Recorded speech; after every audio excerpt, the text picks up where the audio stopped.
आप देख रहे हैं श्री हरि कृपा आश्रम चैनल। संस्थापक स्वामी श्री हरि चैतन्य पुरी जी महाराज।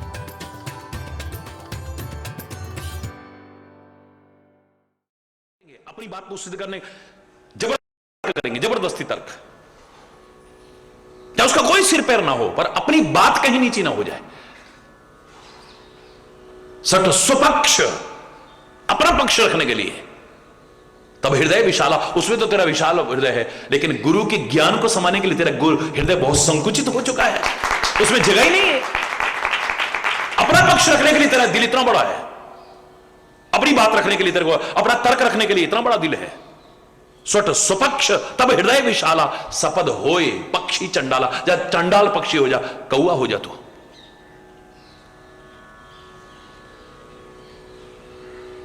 ये तो गुरुदेव की महानता है कि चरणों में गिर करके क्षमा याचना की है तो फिर आशीर्वाद भी दे दिया है। ये उनकी विशेषता होती है। ताड़ना भी करेंगे अगर गलती पर क्षमा याचना कर लो तो उस से मुक्ति का उपाय भी वही बताएंगे। उनका तो पक्षी तो अब होगा चंडाल पक्षी, लेकिन मानव भी जिस भक्ति को प्राप्त न कर सके, ज्ञान को प्राप्त न कर सके, तो कौवे के शरीर में भी वो प्राप्त करे। इच्छा मृत्यु का वरदान है आज काकभूषुंडी को, लेकिन कह रहा है नहीं, मुझे अब ये शरीर त्यागना ही नहीं है। यही तन राम भक्ति उर जामी। इस शरीर में तो मेरी राम भक्ति हृदय में जागृत हुई है, जो मानवों से भी श्रेष्ठ है, मानव में भी श्रेष्ठ है। मुझे ये शरीर अब त्यागने की, तजहु न तन निज इच्छा मरना। इच्छा मृत्यु का वरदान है, लेकिन अभी शरीर त्यागने को मन नहीं कर रहा है। मैं आनंदित हूं, अब इसी में आनंदित हूं। यह भी गुरु का प्रसाद है मेरे। हरि बोल।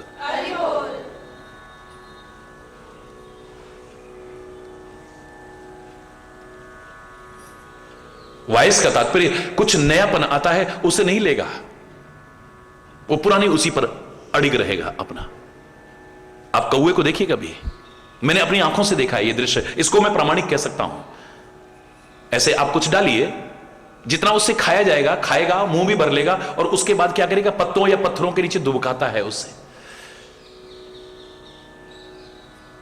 उसे लगता पता नहीं कल मिलेगा कि नहीं मिलेगा। हरि बोलना।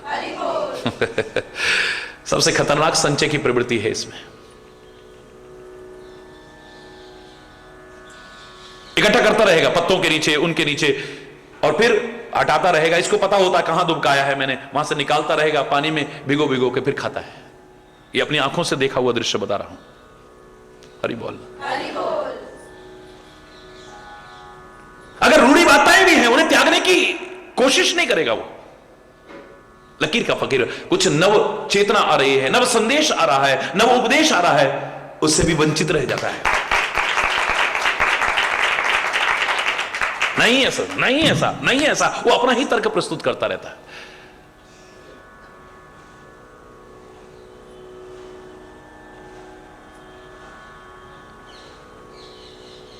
सपद होई पक्षी चंडाला, जग जनमई वायस शरीरधर। अगर सामने आएगा भी ना तो अपने पक्ष पर अड़ा रहेगा वो। फिर से अगर पैदा होगा, यानी सामने आएगा भी तो वायस शरीरधर। कौवे का शरीर धारण करे ना, कौवे जैसी प्रवृत्ति जरूर हो जाएगी। वही रूढ़ी बातें, वही अपने हट पर अड़ना, वही हरि बोलना। और भी है, सुर श्रुति निंदक जे अभिमानी, रौरव नरक परही ते प्राणी। देवों की जो निंदा करता है, वेदों की जो निंदा करता है, रौरव नरकों में पड़ता है।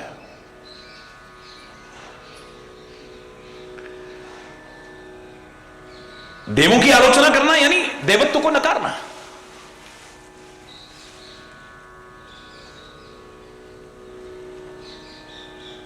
हमें देवों की जो कमियां होगी उनको नहीं देखना है, उनका जो देवत्व है जिसकी वजह से वो हमसे ऊपर माने गए हैं, पूजनीय हैं, आदर के पात्र हैं। कृतज्ञता ज्ञापित करते हैं हम, ग्रेटफुल होकर के। उनके देवत्व को स्वीकार करके अपने जीवन में अपनाने से वंचित रह जाएगा, जो नरकों में जाएगा। फिर मैं कह रहा हूं नरक का तात्पर्य नहीं कि वो नरक और वो नरक, रौरव नरक और फलाना नरक और टिकाना नरक, ये सब यही है पहले, वहां तो बाद की बात है। मैं उसको नकार भी नहीं रहा हूं, क्योंकि भारतीय संस्कृति जो चिंतन देती है मैं उसे नकारने का दुस्साहस नहीं कर सकता हूं, लेकिन ये तो मैं कह सकता हूं कि उस स्वर्ग नरक की बात बाद में, पहले यहां के स्वर्ग नरक की चर्चा करें। फिर कह रहा हूं जहां प्यार है, जहां सद्भाव है, जहां मेलजोल है, जहां सुलूक है, जहां शांति है, जहां प्यार है, जहां एकता है, जहां एक दूसरे को देख करके खुश होता है, एक दूसरे के दुख से दुखी हो जाता है, एक दूसरे के सुख से प्रसन्न हो जाता है, वहीं स्वर्ग है। और जहां रात दिन कला है, कलेश है, अशांति है, मनमुटाव है, वैर विरोध है, घृणा है, वैमनस्यता है, कटुता है, वही नरक है। यहां नरक बना करके वहां स्वर्ग की कल्पना मूर्खतापूर्ण कल्पना होगी, और यहां जीवन को स्वर्गमय, स्वर्ग जैसा वातावरण बना करके वहां नरक से डरना, यह भी मूर्खतापूर्ण कामना होगी। कोई डरने की आवश्यकता नहीं है। यहां सही है तो वहां भी सही है, और यहां बेकार है तो फिर हरि बोलना, जोर से बोलना। सुर श्रुति निंदक जे अभिमानी, इतने अभिमानी हैं, देवों की आलोचना करते हैं, वेदों की जो हमारे जीवन के मार्गदर्शक हैं, मानव शरीरधारी को सच्चा मानव बनाने में जो सक्षम है, एक सच्चा इंसान बनाने का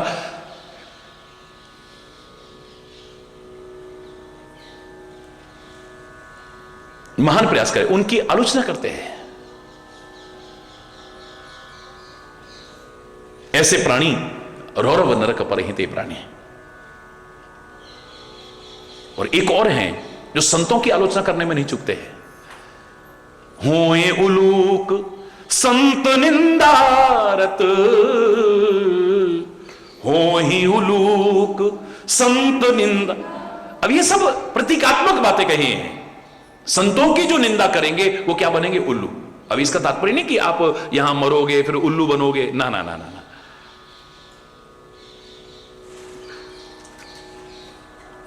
उल्लू को क्या प्रिय है? अंधेरा। अंधेरा काय का प्रतीक है? अज्ञान का।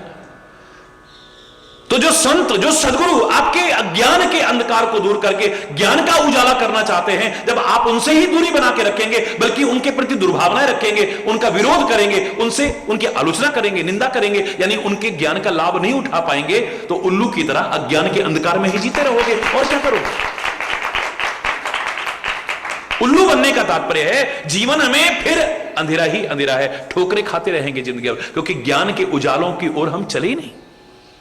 हमें तो बल्कि चरणों में जाके गिर जाना था, प्रार्थना करनी थी।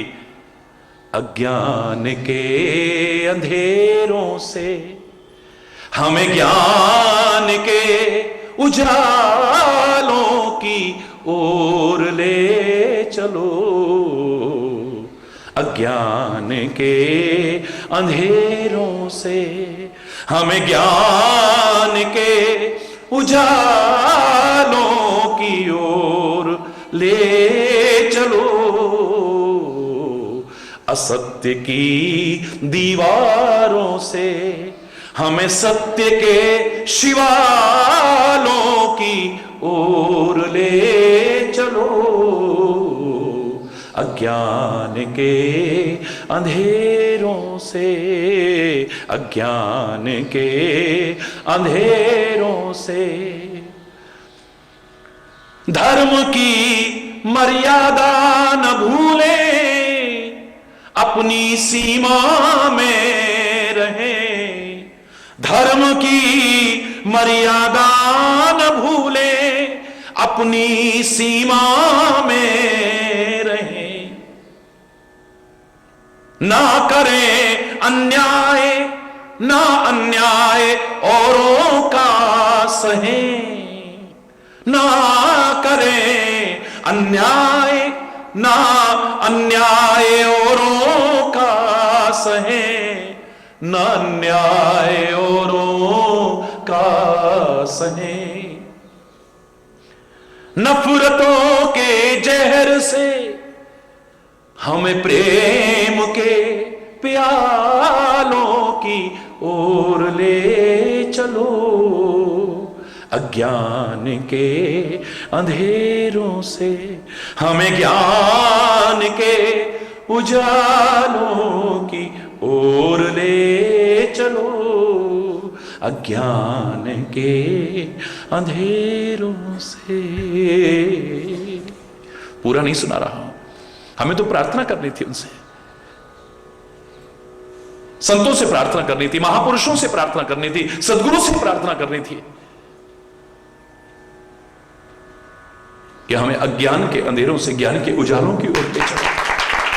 कदम कदम पर जो हम ठोकरें खा रहे हैं, हमारा मार्गदर्शन करो। नयनहीन को राह दिखा प्रभु, पग पग ठोकर खाऊं मैं। बहुत ठोकरें खा रहे हैं, हमें राह दिखा दो। या ब्रज भूमि में बैठे हो, क्या बोलते हैं? राधे राधे राधे राधे राधे, यानी राह दे, राह दे, हमें मार्ग दिखा, हमें मार्ग दिखा। क्या?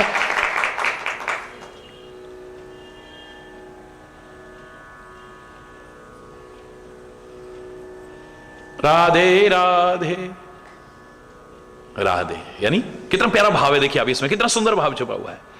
राधे कृष्णा, बोलो ना।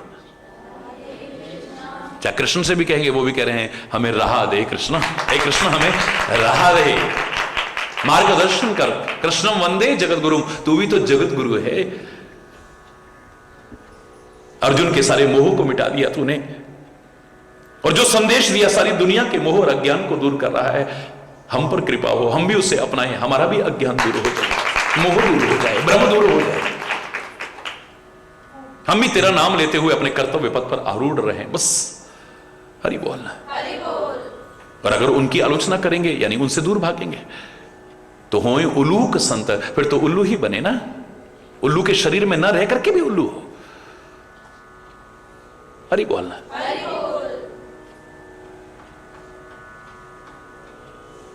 क्योंकि हमें ज्ञान प्रिय नहीं है, अज्ञान प्रिय रहा। और भी हैं कुछ जो इस निंदा रूपी पाप के कारण कहां कहां नुकसान उठाते हैं, उसका दुष्प्रभाव उनके जीवन को देखने मिलता है। और कौन है शेष, कल चर्चा करते हैं। आज यहीं पर अगर कोई गलत शब्द निकला हो उसके लिए क्षमा चाहता हुआ अपनी वाणी को विराम दूंगा। एक बार जोर से बोलेंगे, धर्म की, अधर्म का, प्राणियों में, विश्व का, गौ माता की, भारत माता की, गंगा माता की, संत समाज की, भारत की देवियों की, भक्त समाज की,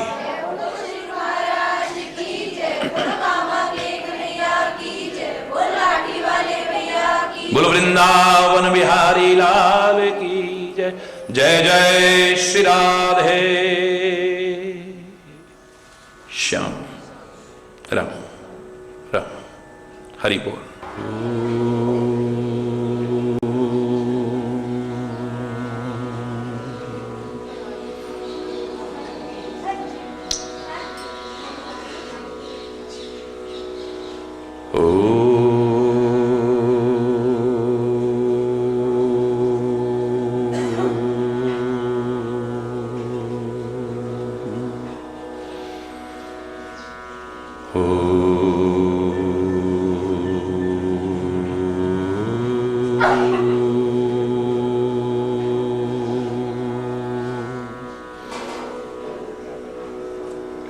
सर्वे भवन्तु सुखिनः, सर्वे सन्तु निरामयः, सर्वे भद्राणि पश्यन्तु, मा कश्चित् दुःखभाग् भवेत्। ओम शांति शांति शांति।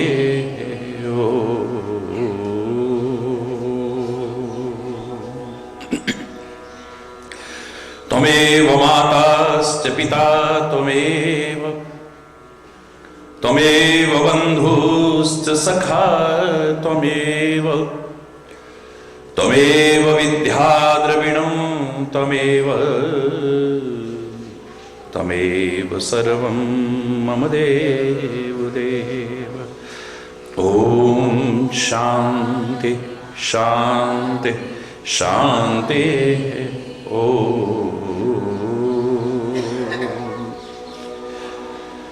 चैतन्य शाश्वतं शांतं व्योमातीतं निरंजनं नादबिन्दुकलातीतं तस्मै श्री गुरुवे नमः। तस्मै श्री गुरुवे नमः। ओम शांति शांति शांति ओम।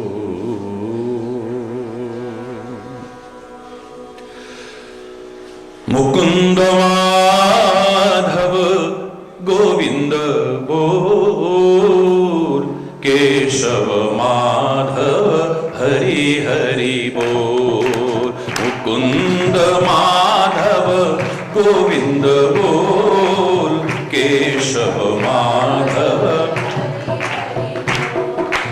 मुकुंद माधव गोविंद बोल, केशव माधव हरि हरि बोल।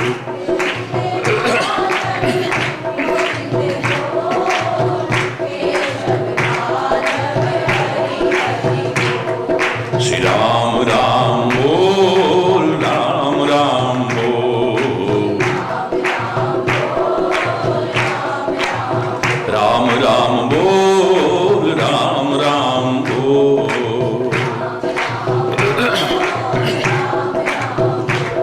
श्री कृष्ण कृष्ण बोल, कृष्ण कृष्ण बोल। श्री कृष्ण कृष्ण बोल, कृष्ण कृष्ण बोल।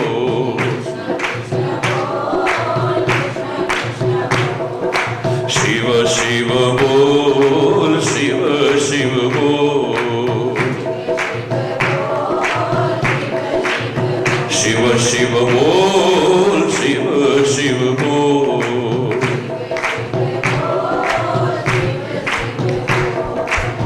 जय मां बोल, जय मां बोल।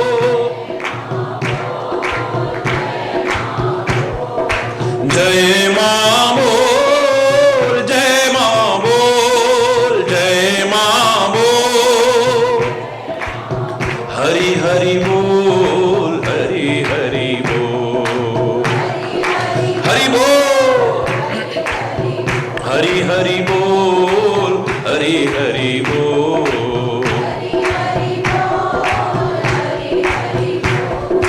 वाहे गुरु बोल, वाहे गुरु बोल।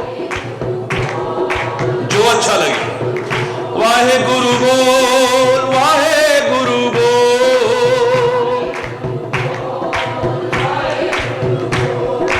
मुकुंद माधव गोविंद बोल, केशव माधव हरि हरि बोल।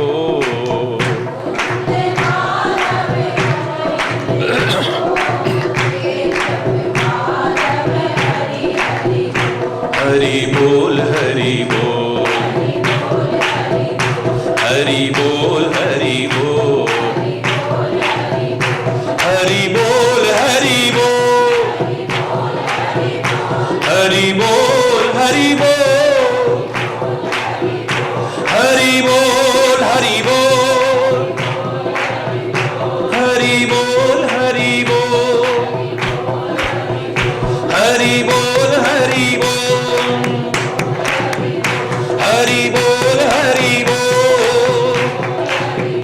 हरि बोल, हरि बोल। हरि बोल, हरि बोल। हरि बोल, हरि बोल।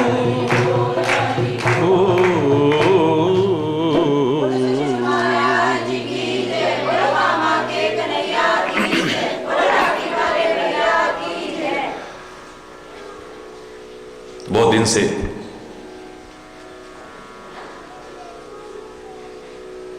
जो बहुत ही सुंदर प्रसंग चल रहा था,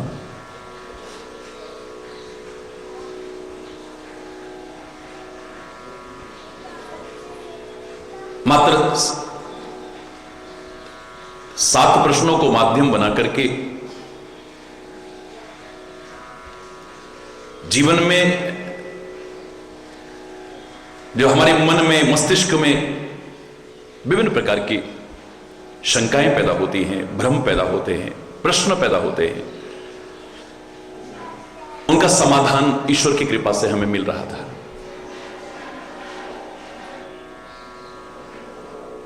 अब प्रश्न चल रहा था कि संसार का सबसे बड़ा पाप क्या है, और बहुत विस्तृत व्याख्या ईश्वर की कृपा से हुई।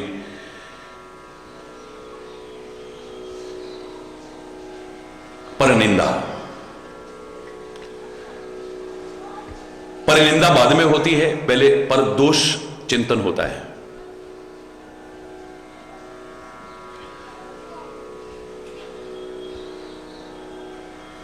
सृष्टि नहीं बदलती है, हमारी दृष्टि बदल जाती है। अच्छी दृष्टि बना के देखो, अच्छा दृष्टिकोण, अच्छा नजरिया बना के देखो, ये सृष्टि बहुत अच्छी नजर आएगी। और दृष्टि अगर बुरी हो जाए तो सारी सृष्टि ही बहुत बुरी लगती है। फिर हर कोई कहने लग जाता है दुनिया बड़ी खराब हो गई है, दुनिया बड़ी खराब है, दुनिया बड़ी खराब है। तू कहां रहता है दुनिया में? तू खराब है, तू खराब है, तू खराब है। अपने आप को कोई खराब नहीं समझ रहा है। हमारी आंख पर अगर नीला चश्मा लगा है तो सब नीला नजर आता है। हमारी आंखों पर अगर काला चश्मा लगा है तो सब, और इस पर सफेद लगा है तो सब सफेद ही सफेद नजर आएगा। जैसा चश्मा लगाओगे सृष्टि वैसी ही नजर आएगी, याद रखना। दोष अपने में होता है पर सामने नजर आता है। आपने यूं कर दिया, सामने एक एक के 2-2 नजर आएंगे। कभी करके देखना, यूं करो, सामने 1 का 2 हो जाएगा। तो सामने 2 नहीं है, ये दोष मेरी आंखों पर था, पर अपनी आंखों पर नजर नहीं आया, मुझे सामने नजर आ रहा है। बच्चों ने आपस में एक दूसरे को घुमाया, जोर जोर से घुमाया और उसके बाद बिठा दिया। अब सारी पृथ्वी घूमती नजर आ रही है, सारा आकाश घूमता नजर आ रहा है, सारे बिल्डिंगें घूमती नजर आ रही हैं, पेड़ पौधे घूमते हुए नजर आ रहे हैं, सब दुनिया घूमती नजर आ रही है। वो नहीं घूम रहे थे, घूम मैं रहा था, पर दोष सामने नजर आता है, अपना दोष नजर नहीं आता है। हमारी आंखें कभी धोखा नहीं खा सकती हैं। ये कहने वाले भी रोज देखते हैं हमारी आंखें कितना धोखा खाती हैं। हमने अपनी आंख से देखा है। कितने संबंध इसलिए खराब कर बैठते हो, गलतफहमियां पैदा हो जाती हैं। मैंने कहा था कि अंडरस्टैंडिंग आपकी कितनी है यह महत्वपूर्ण है, पर उतनी नहीं जितना कि कितना मिसअंडरस्टैंडिंग से बच सकते हो। आप गलतफहमियों से कितना बच सकते हो, आपके संबंध अच्छे बने रहेंगे। आपकी आपस में कितनी भी अंडरस्टैंडिंग है, चाहे पति पत्नी में हो, माता पिता बच्चों में हो, भाई भाई में हो, मित्र मित्र में हो, गुरु शिष्य में हो, भक्त भगवान में हो, अंडरस्टैंडिंग आपकी बहुत अच्छी है, लेकिन कब गड़बड़ हो जाए पता ही नहीं है। अच्छा वाला प्यार कब खत्म हो जाएगा पता ही नहीं चलिए। आपके संबंधों की मधुरता कब खत्म हो जाएगी आपको पता भी नहीं चलेगा। बाली और सुग्रीव का कितना प्यार था, इतिहास साक्षी है। जान देते थे एक दूसरे पर दोनों भाई। और एक दिन मैं दानव आया उनकी नगरी में, किष्किंधा में, ललकारा उसने आकर के, तो बाली पीछे भागता है। सुग्रीव में उतनी ताकत नहीं है, लेकिन अपने भाई का साथ नहीं छोड़ता है, वो भी साथ चल देता है। वो भागता भागता जंगल पार करता हुआ एक पर्वत की गुफा में घुस जाता है राक्षस। बाली भी घुसने लगता है, सुग्रीव भी पीछे चलता है। वो कहता नहीं, तुम यहां गुफा के द्वार पर रुको, 15 दिन अगर मैं वापस ना लौटूं तो सोचना कि मैं मर चुका हूं।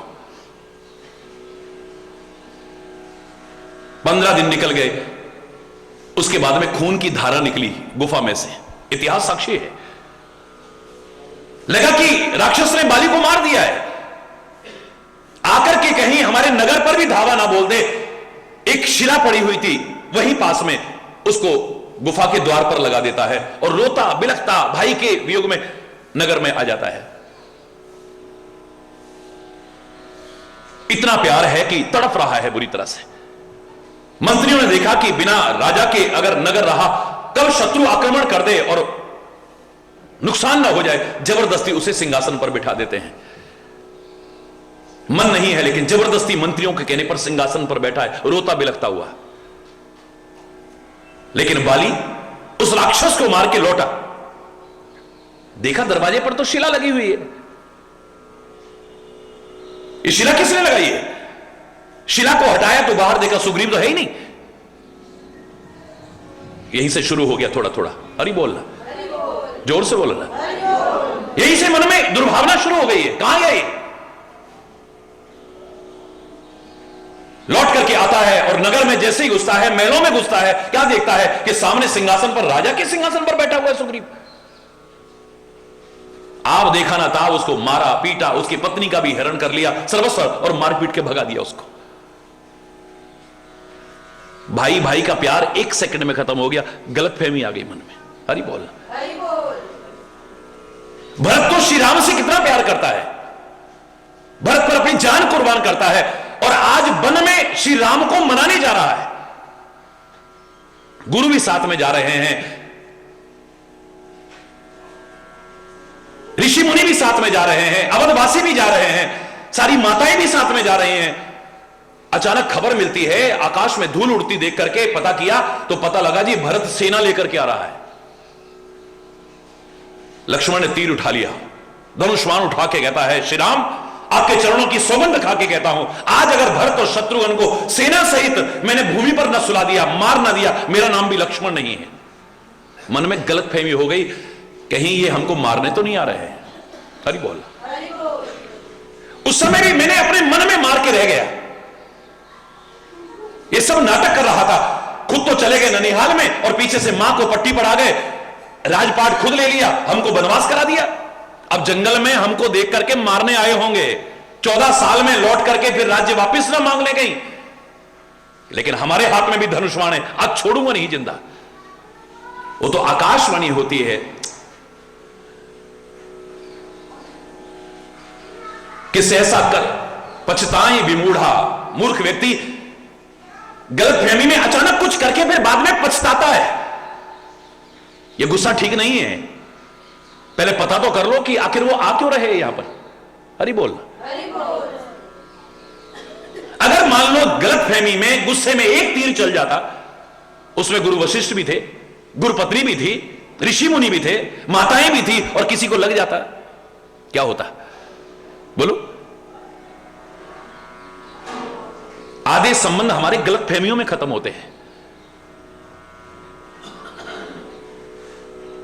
हमारी अंडरस्टैंडिंग कितनी है इतना महत्वपूर्ण नहीं है, होनी चाहिए अंडरस्टैंडिंग आपस में, लेकिन मिसअंडरस्टैंडिंग से कितना बच, गलतफहमियों से कितना बच सकते हैं, यह बहुत जरूरी है, याद रखना।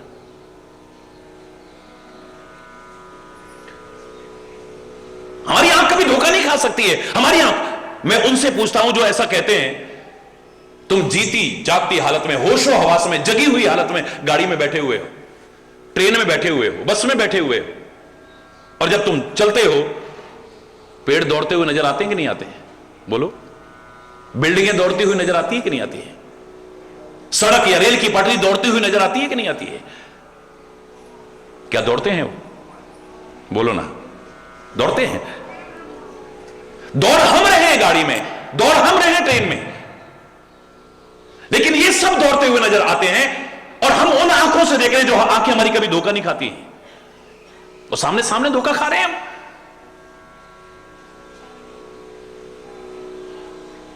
दोष यहां है, नजर सामने आता है। एक बार दृष्टि को सही बनाओ, सारी सृष्टि सुधरी हुई नजर आएगी आपको। पहले हम दोष देखते हैं, दोष सुनते हैं, तभी तो फिर निंदा करते हैं।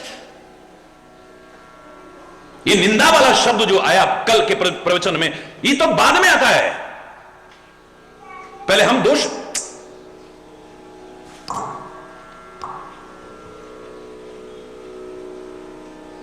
पहले हम दोष देखते हैं, दोष सुनते हैं। जब गलत संगति में बैठते हैं तो फिर कानों में गलत बातें आएंगी, अच्छी बातें तो नहीं आ सकती हैं। हमारे वेदों ने कहा था, भद्रम करणे भी शुण्याम देवः भद्रम पश्चिमा। इन कानों से अच्छा अच्छा सुनो, इन आंखों से अच्छा अच्छा देखो, इस नासिका से अच्छी गंध ग्रहण करो। नशेबाजों के साथ बैठोगे तो अच्छी गंध नहीं आएगी नाक में। इस जबान से अच्छा अच्छा बोलो, मुख से अच्छा अच्छा ग्रहण करो, मन और मस्तिष्क से अच्छा विचार करो, हृदय में अच्छी भावनाएं लाओ, हाथों से अच्छे कर्म करो, पैरों से अच्छी के चल के जाओ, तुम्हारे जीवन में अच्छा ना हो ऐसा हो ही नहीं सकता है। और जब बुरा देखोगे, बुरा सुनोगे, बुरा सूंघोगे, बुरा बोलोगे, बुरा खाओगे, गलत सोचोगे, गलत भावनाएं लाओगे, गलत कर्म करोगे, गलत जगह चल करके जाओगे, लाख कोशिश कर लेना, जीवन में फिर कुछ अच्छा होने वाला नहीं।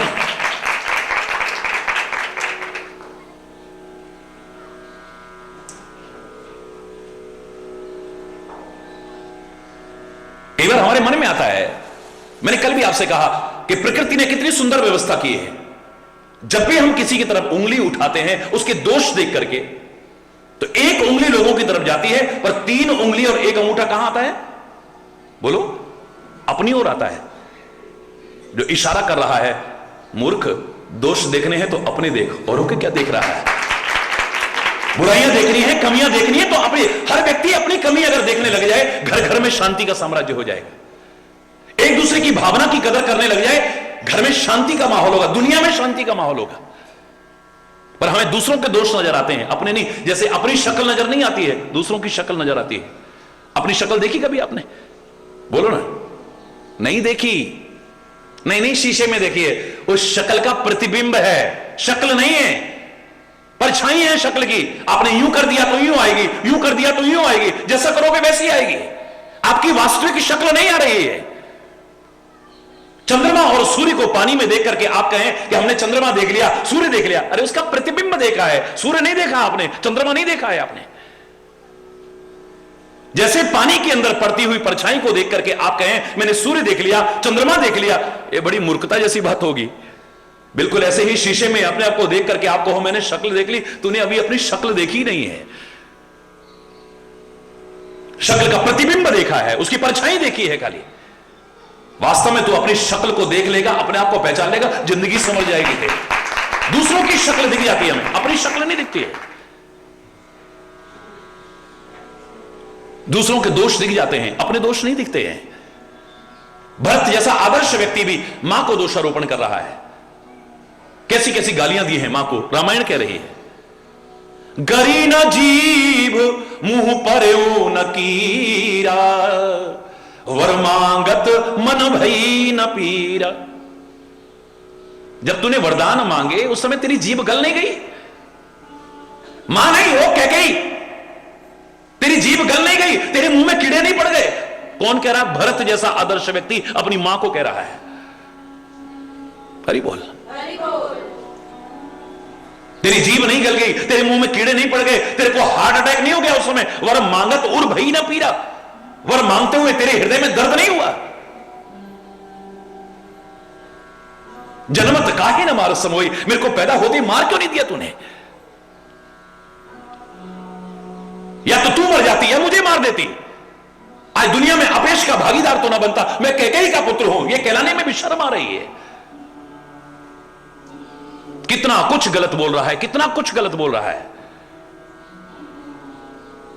लेकिन वही भरत है, जब वन में पहुंचता है ना, चित्रकूट में, उसके शब्द सुनो जरा, क्योंकि वहां सत्संग में बैठा हुआ है। अब वही भरत जैसा आदर्श और महान व्यक्ति क्या बोल रहा है? अब मही सकल अनरथ कर मूला। मां मुझे क्षमा करना, मैंने तेरे को बहुत ऐसे शब्द कहे, सारे अनर्थ की जड़ तो मैं हूं। अगर मैं ना होता तो राज्य किसके लिए मांगती और क्यों राम को वनवास देती? सारे अनर्थ की जड़ तो मैं हूं। अगर मैं ही ना होता ये बवाला काहे को होता?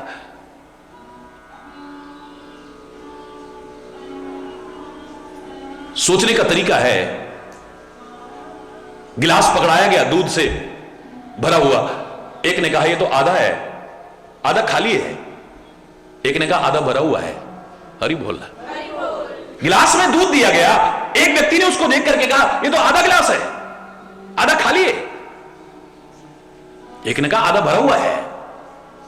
यही से हमारे पॉजिटिव थिंकिंग है या नेगेटिव थिंकिंग है पता चलता है। मैंने खुद देखा, सीढ़ी से बच्चा गिरा, नहीं चोट लगी, फिर भी रो रहा है बुरी तरह से। और मुझे याद है लोग बताते थे कि बचपन में कभी जैसे गिर जाता था तो गिरने के बाद जब उठता था कहता हाय मैं बच गया, मैं बच गया, मेरे को नहीं लगी, मेरे को नहीं लगी। लो हरि बोल। एक को नहीं लगी, हाय मुझे लग जाती तो क्या होता, हाय मेरे हाथ पैर टूट जाते तो क्या होता, हाय मेरा ऐसा हो जाता तो क्या होता। हुआ तो नहीं ना। हरि बोल रहा, जोर से बोल रहा। आप सकारात्मक सोचते हैं या नकारात्मक सोचते हैं? कभी भी घर में कलह हो रही है, कलेश हो रहा है, विरोध हो रहा है, मनमुटाव हो रहा है, अशांति है, इसका कारण खोजना जरा। ज्यादातर कारण यही नजर आएगा कि हमें दोष दूसरों के नजर आते, अपना कहीं कमी नजर ही नहीं आती, अपनी गलती कहीं नजर ही नहीं आती, सारा दूसरे के मत्थे पे डाल देते हैं, हम भी उसमें सहायक बने, हमारा उस पर कोई ध्यान नहीं है।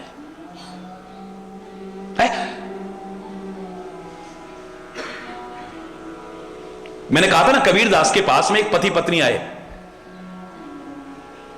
हमारे घर में बहुत कलेश रहता है और अब तलाक तक की नौबत आ गई है। कबीर दास जी, आपने बड़े की जिंदगी संवारी है, हमको भी कुछ समझा दो। आप जैसे महापुरुष के पास आके क्या पता हमारी जिंदगी संभल जाए, ये तलाक होने से बच जाए, हम अलग होने से बच जाए। कबीर दास जो छप्पर का बाहर कमरे का वो जो बाहर छज्जा था उसके नीचे बैठा हुआ था, कहता अच्छा बच्चों आओ। जेठ का महीना, भर दोपहरी गर्मी, बीच आंगन में लाके बिठा दिया। दिमाग खराब है यार, इतनी गर्मी में धूप में लाके बिठा दिया। इतने में कबीर दास कहता है अपनी पत्नी से, ओ भगवान एक दिया लाके जला दे यार। हरि बोल। बड़ा पागल आदमी है, भर दोपहरी है, इतनी तेज धूप पड़ रही है और दिया लाने को कह रहा है, वो भी लाती है और फट जला के वहां रख जाती है। थोड़ी देर और निकली तो वो 3 गिलासों में थोड़ा थोड़ा दूध लेकर के आई। एक कबीरदास को पकड़ा दिया, एक एक गिलास उनको दे दिया। जो घर में था, आए हुए अतिथि का सत्कार करना हमारी संस्कृति में महान धर्म बताया है। अतिथि देवो भव। मैंने कहा था ये रोना मत रो, महंगाई का जमाना है, कैसे होएगा, क्या होगा। आ बैठ, पानी, 3 चीज मोल नहीं लानी। आओ जी, बैठो जी, पानी पियो। आपने प्यार से अगर कहा, सत्कार करके कहा ना, आने वाला खुश होके जाएगा। और आपने कितने भी पकवान रखे और बाद में जाते जाते 111 बना दिए। यहां कोई भूखा नंगा होगा जो खुश होकर के जाएगा? भूखा नंगा होगा कोई? घर में जितना था दूध थोड़ा थोड़ा लाके दिया। कबीर दास ने जरा सा चखा, चुपचाप रख दिया नीचे, लेकिन वो तो थू करके आगे बढ़ने लगे। हुआ था कि चीनी की बजाय नमक डाल के ले आई।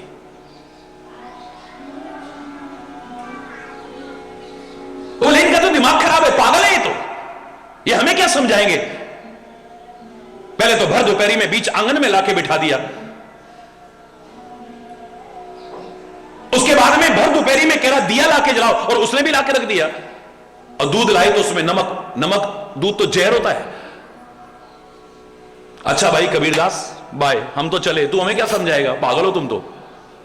कबीरदास कहता है बच्चों मैंने तो तुम्हें सिखा दिया, मैंने तो समझा दिया, पर अफसोस तुम सीख नहीं पाए हैं। दोनों लौटे, सिखा दिया, समझा दिया, क्या सिखाया हमको, क्या समझाया? बोले भर दोपहरी में मैं आंगन में आके बैठा, उसने नहीं कहा कि तुम्हारा दिमाग खराब हो गया। भर दोपहरी में मैंने कहा दिया लाके जला दो, उसने क्या लगता है ढिल्ला हो गया क्या कुछ? वो जानती है मेरा कबीर किसी को समझा रहा होगा कुछ, इसलिए कर रहा है, वरना वो। और सारा दिन काम करती है अतिथि का सत्कार करने के लिए। घर में थोड़ा सा दूध था, 3 गिलासों में डाल के ले आई। सारा दिन मेहनत करती है, थकी होती है, और उससे गलती हो गई। चीनी की बजाय नमक डाल लाई। अरे मुझसे नहीं पिया जा रहा है तो साइड रख दो। ये तो मैंने नहीं करना शुरू कर दिया ना। लगता है तेरा दिमाग कहीं और रहता है। किसके बारे में सोचती है तू? काम यहां करती है, दिमाग कहां लगा होता है बता ना तू। मिथ्या दोषारोपण करना नहीं शुरू कर दिया, शक करना नहीं शुरू कर दिया। हमारी आपस में इतनी अंडरस्टैंडिंग है, और खास तौर से मिसअंडरस्टैंडिंग से बचने की कोशिश करते हैं। वो मेरी भावना की कदर करती है, मैं उसकी भावना की कदर करता हूं। वो मेरी इज्जत करती है, मैं उसकी इज्जत करता हूं। उससे गलती हो जाती है तो मैं माफ कर देता हूं, मुझसे गलती हो जाती है तो वो माफ कर देती है। हमारी गृहस्थी इसलिए सुखी है। ये तो गाड़ी के 2 पहिए हैं, पति को सिर का ताज समझे और पत्नी को पैर की जूती समझे, वो घर कभी सुखी नहीं रह सकता, याद रखना। गाड़ी के दोनों पहिए बराबर होते हैं, एक पहिया छोटा हो और एक बड़ा हो, क्या होगा परिणाम? धुरी कटने लग जाएगी, गाड़ी आपकी चल नहीं पाएगी। एक दूसरे की भावनाओं की जहां कदर करना आ गया, वो घर में सुख होगा, शांति होगी, समृद्धि होगी, खुशहाली होगी, प्यार होगा, सद्भाव होगा, सुलूक होगा, मेलजोल होगा वहां, और वही स्वर्ग है। और कहां है वो स्वर्ग? किसने देखा है? यहां स्वर्ग हो जाएगा, वरना यहां नरक बना हुआ है, घर घर नरक बना हुआ है। हरि बोलना। निंदा शब्द बाद में आता है, पहले दोष शब्द आता है। हम पहले औरों के दोष देखते हैं, दोष सुनते हैं।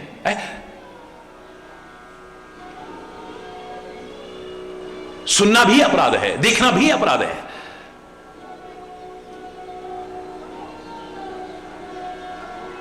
भीष्म पितामह ने द्रौपदी का अपमान नहीं किया था, भीष्म पितामह ने उसकी साड़ी नहीं खींची थी, उसको कोई दुर्वचन नहीं कहे थे, पर वहां मौजूद था। हरि बोलना। अप्रत्यक्ष रूप से साथ दे रहा है, बराबर दोष का भागीदार है, बराबर, कम नहीं है।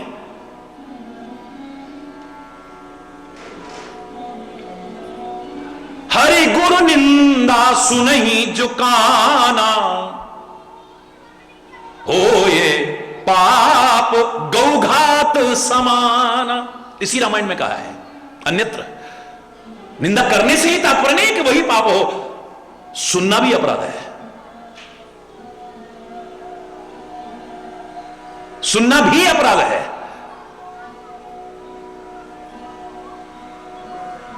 अगर कहीं सुननी पड़ी तो दो तरीके बताए हैं, दो विकल्प हैं। आप अगर इन विकल्पों को नहीं करते हो तो तुम भी बराबर के भागीदार हो।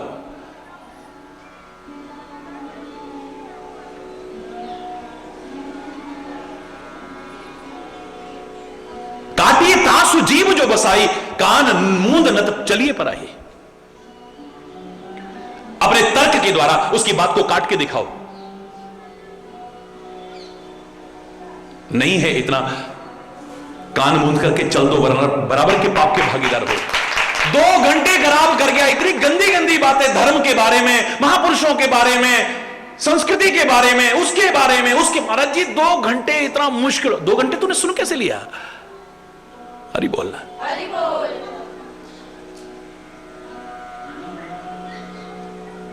पहली बात तो तुम निकम्मे निठल्ले हो जो इन्हीं बातों के लिए तुम्हारे पास समय है। कोई अच्छा कर्म करते, कोई अच्छे चिंतन करते, कुछ अच्छा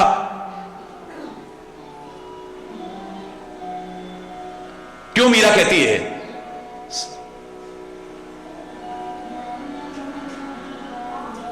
भगत देख राजी हुई, जगत देख रोई, मेरे तो गिरधर गोपाल दूसरो न कोई। जब कोई भक्त आता है, भगवान की चर्चा चलती है, अच्छी अच्छी चलती है, मेरा दिल खुश हो जाता है। और जगत देख रोई, जब जगत का कोई व्यक्ति आता है और जगत की बातें करता है, मेरा दिल रोता है, ये मेरे पास क्यों चल करके आया होगा, क्यों चल करके आया होगा। अपना भी टाइम बर्बाद कर रहा है, मेरा भी टाइम बर्बाद कर रहा है।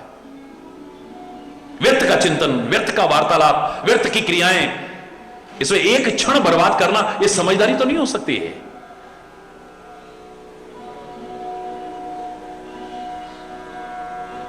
हमें कई बार लगता है दूसरों के दोष देखने के बाद कि हमारे अंदर दोष होता तो हमें नजर नहीं आता क्या? हरि बोल। हर व्यक्ति सोचता है मेरे में कमी नहीं है, सामने ही कमी है, अपनी कमी नजर नहीं आ रही है। क्यों नजर नहीं आ रही है?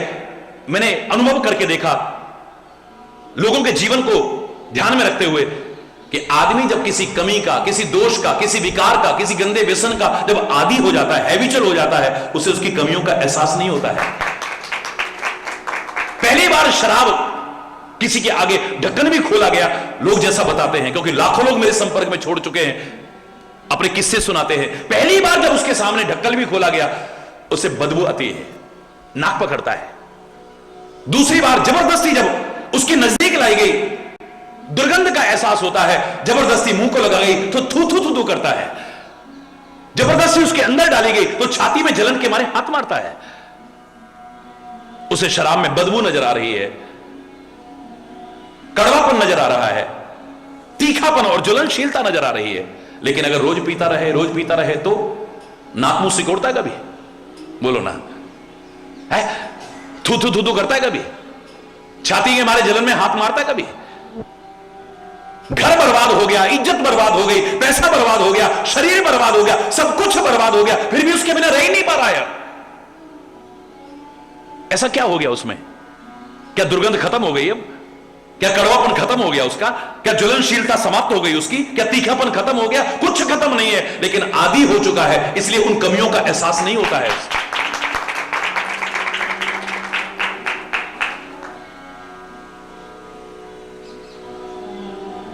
एक शुगर मिल के पास से, केमिकल की फैक्ट्री के पास से हम निकलते हैं, हमें बदबू का एहसास होता है, नाक बंद कर लेते हैं। उस फैक्ट्री में जो काम करते हैं, उस फैक्ट्री के आसपास जो रहते हैं, उनको कभी नाक बंद करे देखा आपने?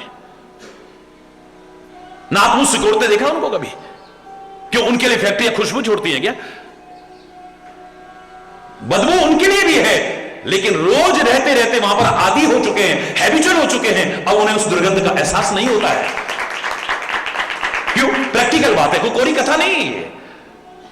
गंदे नाले के किनारे के पास से, जहां से व्यक्ति का निकलना मुश्किल है, दुर्गंध के मारे दम निकलता है, दम घुटता है, उस किनारे पर लोग रहते हैं। स्लम्स में जहां देखिए आप बस्तियां बसी होती हैं, वहीं रहते हैं, खाते हैं, पीते हैं, शादी ब्याह ये वो सब कुछ हो रहा है वहां पे।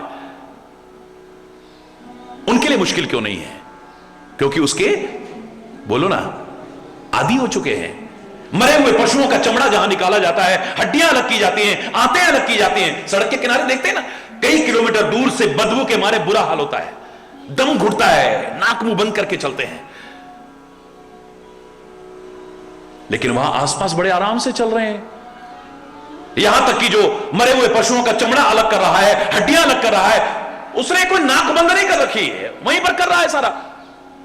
भोजन का समय हुआ, दोपहर का समय हुआ, वहीं उसकी पत्नी भोजन लेके आई, उधर ही हाथ धोए और वहीं बैठ के खाना भी शुरू कर दिया उसने। उससे क्यों नहीं हो रहा है ऐसा? बोलो ना, क्योंकि, बोलो ना, आदी हो चुका है। पर्वतों का रहने वाला कोई व्यक्ति, पहाड़ों का रहने वाला व्यक्ति, जहां ट्रेन है ही नहीं, वहां का कोई आदमी दिल्ली के विश्वतम रेलवे स्टेशन पर रात को रुकना पड़ जाए, नींद आएगी? गड़गड़ गड़गड़ गड़गड़ गड़गड़ सारी रात करवटें बदलता रहेगा बेचारा, टहलता रहेगा बेचारा, नींद नहीं आ सकती।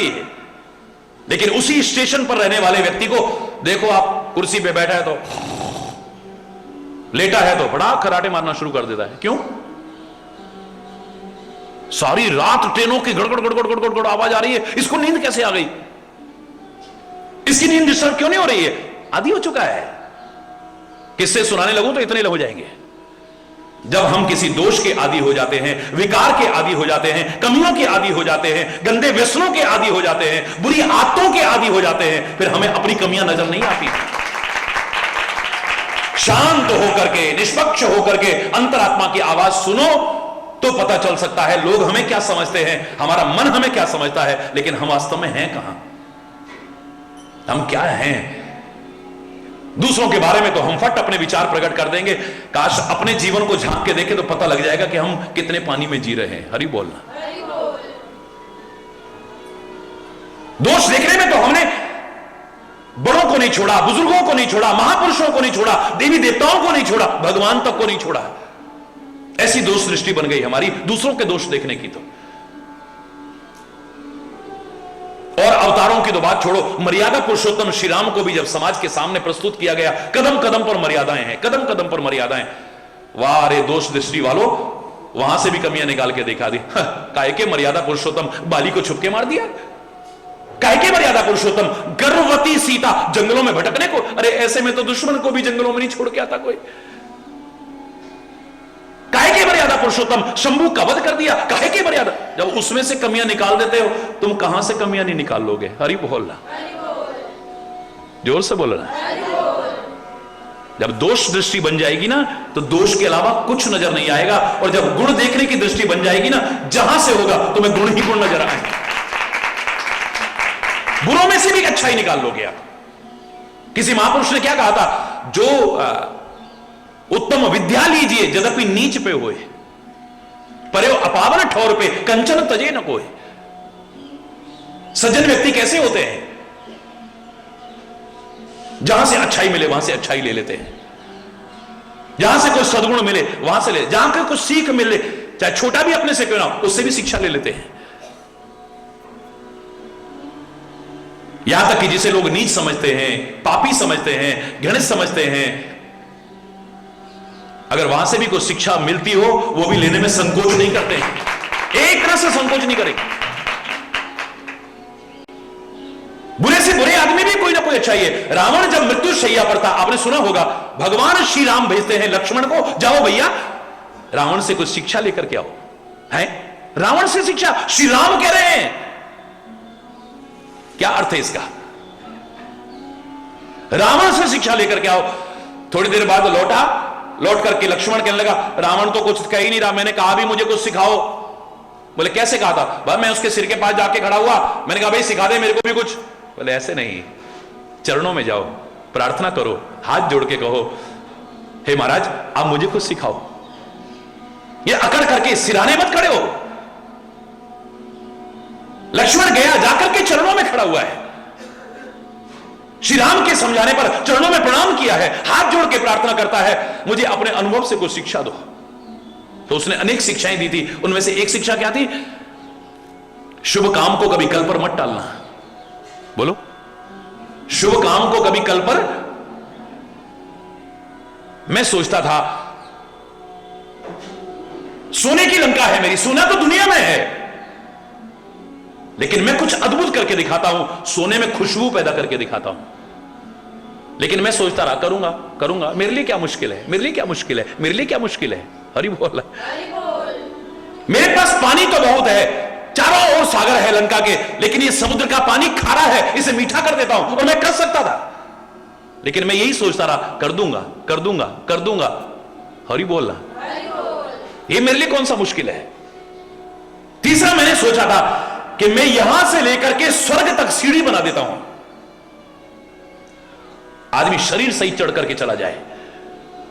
मैं तो स्वर्गलोक में जाता ही था, सारे देवता डर के मारे थराते हुए भाग जाते थे, लेकिन मैं चाहता था संसार का हर व्यक्ति जीते जी भी स्वर्ग जा सके, ऐसी सीढ़ी बना देता हूं। और मेरे लिए कोई मुश्किल नहीं था, मैं कर सकता था, लेकिन मैं ही सोचता था कल करूंगा कल करूंगा कल करूंगा कल करूंगा। ये कौन सा मुश्किल है, हो जाएगा, ये तो हो जाएगा। कल कल करते काल आ गया, मृत्यु शैया पर पड़ा हूं, लेकिन मैं ये काम नहीं कर पाया। कभी भी अच्छा काम अगर मन में आए उसे कल पर टालना मत, और गलत को जितना टालोगे बच जाओगे उससे। ये गलत करने को मन कर रहा है, आज नहीं कल करेंगे, आज नहीं कल करेंगे, आज नहीं कल करेंगे, करते करते करते करते बच जाओगे, टल जाएगा। अशुभ को टालो, शुभ को मत टालो कभी। अशिव को टालो, शिव को मत टालो कभी।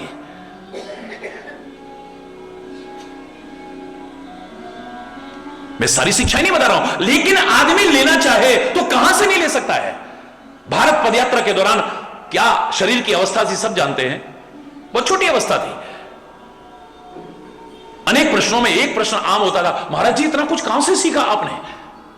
मैंने कहा भाई शास्त्रों से भी सीखा, ग्रंथों से भी सीखा, माता पिता से भी सीखा, बुजुर्गों से भी सीखा, महापुरुषों से भी सीखा, और मैंने तो उनसे भी सीखा जिनको आप बेकार समझते हो, जिनको दुष्ट समझते हो, नीच समझते हो, गलत समझते हो, मैंने तो उनसे भी।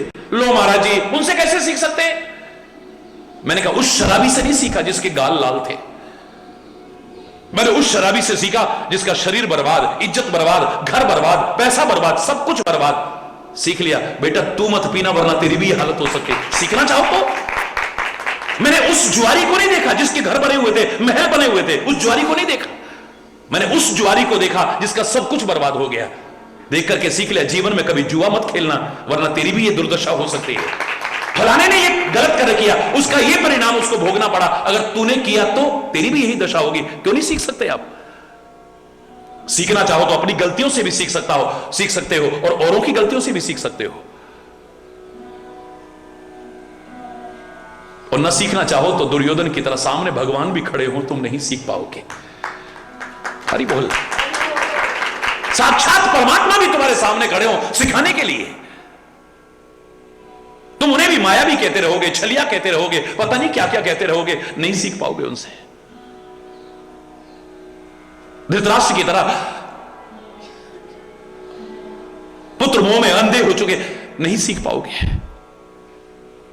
शकुनी की तरह नहीं सीख पाओगे, दुशासन की तरह नहीं सीख पाओगे। ये रिश्ते नाते अध्यात्म क्षेत्र में मायने नहीं रखते। ये महाराज जी के पिताजी हैं, ये महाराज जी की माता जी हैं, ये महाराज जी के चाचा जी हैं, ये महाराज जी की बुआ जी हैं, ये महाराज जी के वो हैं। भगवान कृष्ण के सगा मामा कंस कैसा था? हरि बोलना। इन इस क्षेत्र में रिश्ते नाते नहीं चलते हैं। यहां तो एक ही रिश्ता है प्यार का, और कोई रिश्ता होता ही नहीं है। सौभाग्यशाली होता है वो परिवार जिस परिवार में, जिस कुल में कोई महापुरुष उत्पन्न होता है, अवतार लेता है, कोई परमात्मा का अवतार होता है। लेकिन व्यक्ति अगर इन चीजों का परिचय देने लगा तो मेरे शायद तो महत्व नहीं है। यहां हर व्यक्ति के अपने अपने कर्मों का महत्व है, हर व्यक्ति अपने अपने आचरण का महत्व है। कौरव भी रिश्तेदार थे, क्या परिणाम हुआ? शिशुपाल तो सगी बुआ का लड़का है, भरे दरबार में कृष्ण को 100 गालियां दे रहा है। भरे दरबार के अंदर 100 गालियां तक भगवान कृष्ण ने वरदान की, तब फिर गर्दन काट दी उसकी। हरि बोलना। नहीं सीख पाए लोग। सीखने वाले अर्जुन की तरह परम ज्ञान प्राप्त करके अपने जीवन को सद्मार्ग पर ले जाते हैं। सीखने वाले कहां से नहीं सीख सकते? उन्होंने कहा उत्तम विद्या लीजिए, यद्यपि नीच व्यक्ति पर भी अगर उत्तम विद्या हो, लेने में संकोच मत करना। पर यो अपावन ठोर पे कंचन तजे न कोई। गंदी से गंदी जगह में भी अगर सोना गिर जाए, हीरा गिर जाए, बड़ा तुम नफरत करते थे, और सफाई करने वाले का इंतजार नहीं करोगे कहीं नीचे ना चला जाए, फट हाथ मार के निकालोगे। गंदगी में से भी नहीं छोड़ोगे, क्योंकि तुम्हारी निगाह में कीमती चीज है वो सोने का, वो हीरे का चीज जो तुम्हारी निगाह में कीमती है, गंदगी में भी नहीं छोड़ते उसे। ऐसे ही जो वास्तव में कीमती चीज है, वो सद्गुण, वो सद शिक्षा, सद उपदेश जहां से मिले ले लो, जिंदगी को संवारो। हरि बोलना। जहां से मिले।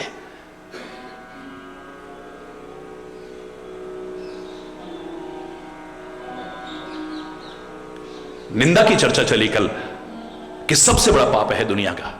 कई बार आदमी 90% ये कहते मिल जाएंगे, हमने कुछ पाप भी नहीं करा, हमने कोई गलती, पता नहीं फिर भी हमारे साथ ये ऐसा क्यों होता है। पहली बात तो गलतियां चाहे जानबूझ के करो चाहे अनजाने में, कई बार तुम्हें पता ही नहीं चलता तुमसे गलती हो रही है, अनजाने में हो जाती है।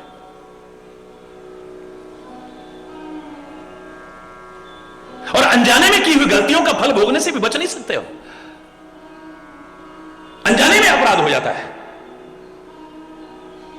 जानबूझ करके आग में हाथ डाले तभी नहीं जलते, अनजाने में डल गया तो क्या होगा? बोलो बोलो ना, क्या होगा?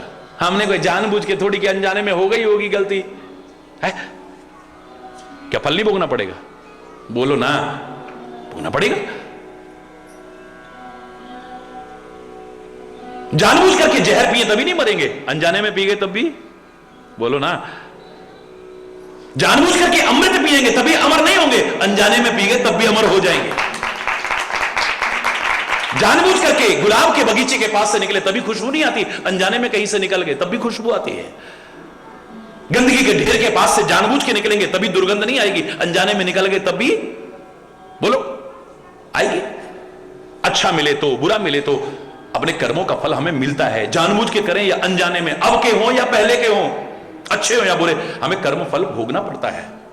बच सकते हैं एक तरीके से, क्योंकि बहुत सी गलतियां हम जानबूझ के तो करते नहीं, अनजाने में हो जाती हैं। उसके लिए भगवान से प्रार्थना करो, प्रभु मोरे अवगुण चित ना धरो।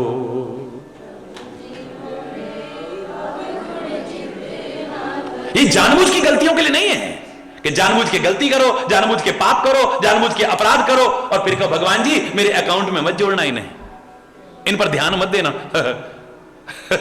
हरि बोलना। ये काहे के लिए है? जो हमसे अनजाने में हो जाती है।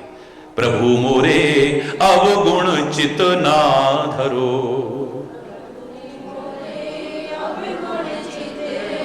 समदर्शी है नाम तिहारो, समदर्शी चाहो तो पार करो, प्रभु मोरे, हे प्रभु मोरे।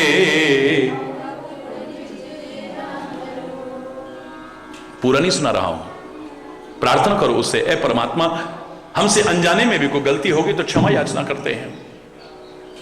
मजबूर होकर के कर्म फल हमें भोगना पड़ता है जिस गलती का हमें पता ही नहीं है।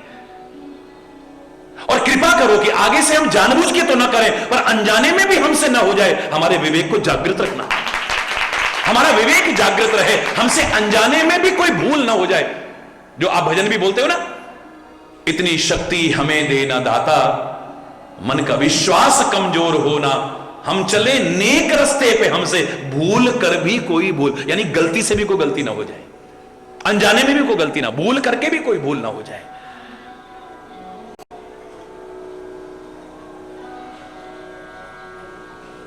गलत सुनोगे, गलत देखोगे, फिर गलत बोलोगे, फिर गलत सोचोगे, फिर धीरे धीरे चस्का लग जाएगा तो खुद गलत जगह चल के जाओगे। ये क्रम चलता रहेगा, क्रम चलता रहेगा, जिंदगी पतन के कगार पर भी पहुंच सकती है। बचना चाहो तो हमारे शास्त्रों ने जो पहला संदेश दिया था, भद्रम करणे भी शृणुयाम देवा, इन कानों से अच्छा अच्छा सुनना, इन आंखों से अच्छा अच्छा देखना, इस नासिका से अच्छी गंध ग्रहण करना, इस जवान से अच्छा अच्छा बोलना, इस मुख से अच्छा अच्छा भोजन ग्रहण करना, मन और मस्तिष्क से अच्छा विचार करना, हृदय में अच्छी भावनाएं लाना, पैरों से अच्छी चल के जाना, हाथों से अच्छे कर्म करना, तुम्हारा अच्छा ही अच्छा होगा, बुरा नहीं होगा।